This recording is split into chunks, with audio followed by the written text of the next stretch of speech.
Howdy! So part 3 of this deal for these Dnr Gates, what's going to be involved with the part 3 we got here is making the patterns that we need to coat that pipe. Going to get the super service truck out of the shop here, give us some room, and let's get to it.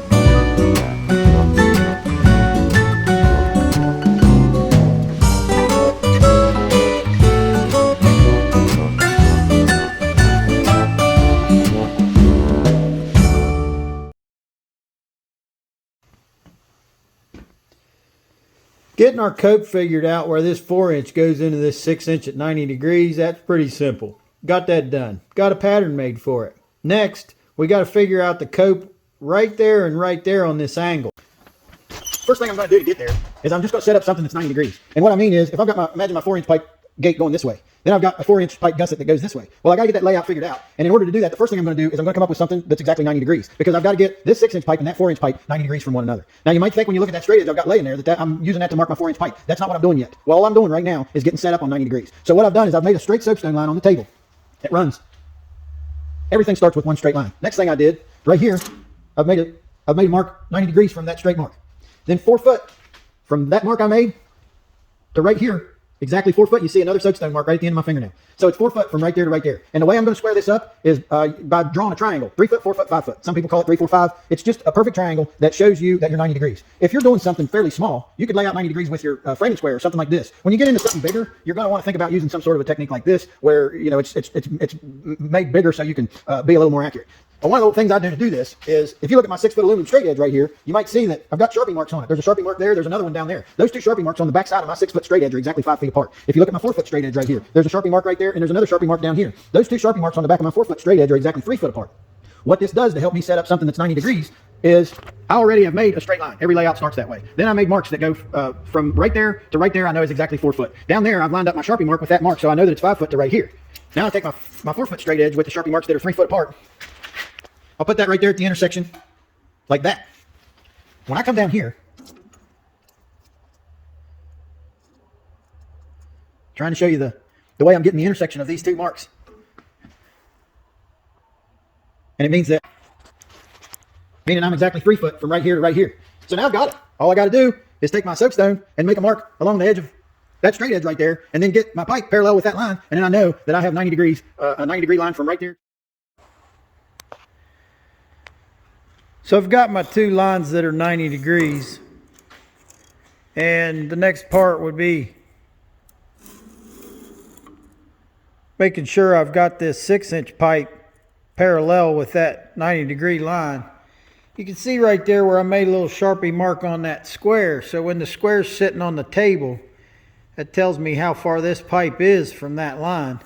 And then when I come down here and I do the same thing, I can see that I'm good to go. I've got this pipe the same distance, so I'm square. This pipe is square. Now, since I took the time to do that, it's good also at this time to do something that makes it so that I could put that pipe there and keep it there. Because I got to do 7 of these. And now, all I've got to do, when I'm ready to do another one, I've got my top bar line. You can see that soapstone line runs all the way down through there. And I can take this pipe, roll it right into those pieces that I welded on there, and I know that that pipe is 90 degrees from this top. So the next part of this, you can see where I've temporarily clamped a piece of scrap 4-inch pipe that I've got it perfectly lined up with this first line I made. So the next part is going to be figuring out the cope connection, where there's going to be a 4-inch gusset pipe going from right there to right there. So let's do that.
There's different methods that work to come up with what kind of a cope you need when you cope pipe like this. Some of the methods that work really well don't work on a cope like that one, where you're talking about something that's farther than a 45-degree angle. It makes for a really long cope, and some of the techniques like a notched angle iron and different things, they don't work because the angle's so steep. Now, where I'm at with this one, I'm lucky to have some scrap that I can hack on. I pretty much used a piece of 3-inch flat bar to make a line on my pipe scrap that was parallel with where my cut was, and I've done some guessing and trimming and trimmed it again. And where I'm at right now is it seems like I've got one side that's pretty good and the other side is not so good. The other side would have a big gap. So what I've done is I've made a half of a pattern, and I'm going to put that onto my pattern, and I'm going to just mirror image that side. So I'll put it on like this, make a mark, and then I'll flip it and put it on like that and make another mark and cut that out, and then I'll take another piece of scrap and try again, and we'll see how it does. These sharp angles can definitely be a challenge, and like I say, a lot of the techniques that work real good to come up with your cope don't work when the angle is this sharp. Use that white paper pattern over there, that half pattern, to make this whole pattern. And use that pattern to cut that pipe.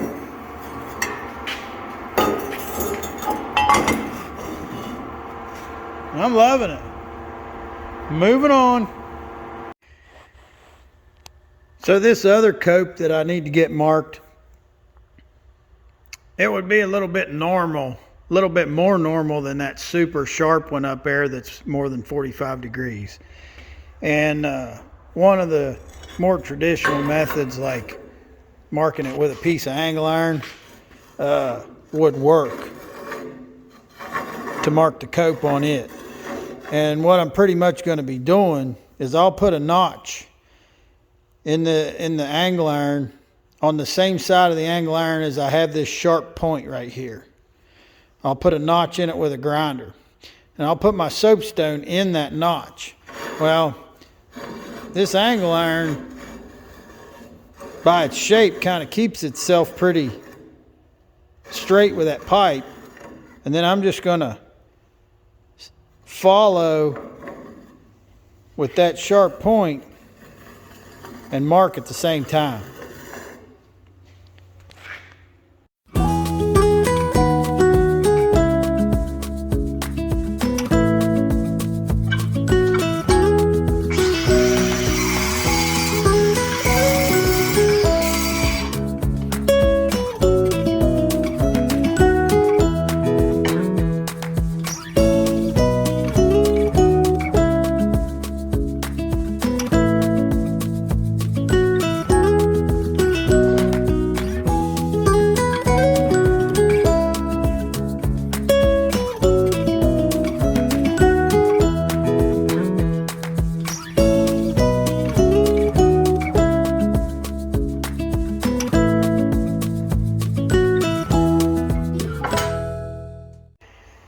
I think that's given me a really good mark for this half of it.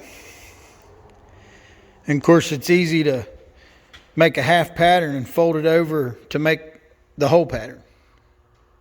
So now I can show you how you can use that half pattern. Come over here and make you a whole pattern. That's half of it. Then you just mirror image over to that. Here we go. We got a good pattern. So there we go, boys and girls. That gives you an idea how I got this set up and made my patterns. I actually used this piece to make a double pattern, because right here on this side I've got a pattern for a 90-degree 4-inch pipe going into 6-inch pipe saddle. The other edge of this one is this really sharp 4-inch pipe to 4-inch pipe on the steep angle. I've only got one pattern on one edge of this one, and that would be where the 4-inch pipe goes to the 6-inch pipe right there at that angle. So that gives you an idea what I did to get set up here as far as my layout and copes. I've used, this is like a roofing felt that I had. There's a lot of different things that I've had that work decent for patterns, and some things that don't work very good at all. A lot of people cut out cardboard for a pattern. Corrugated cardboard doesn't work very good for me.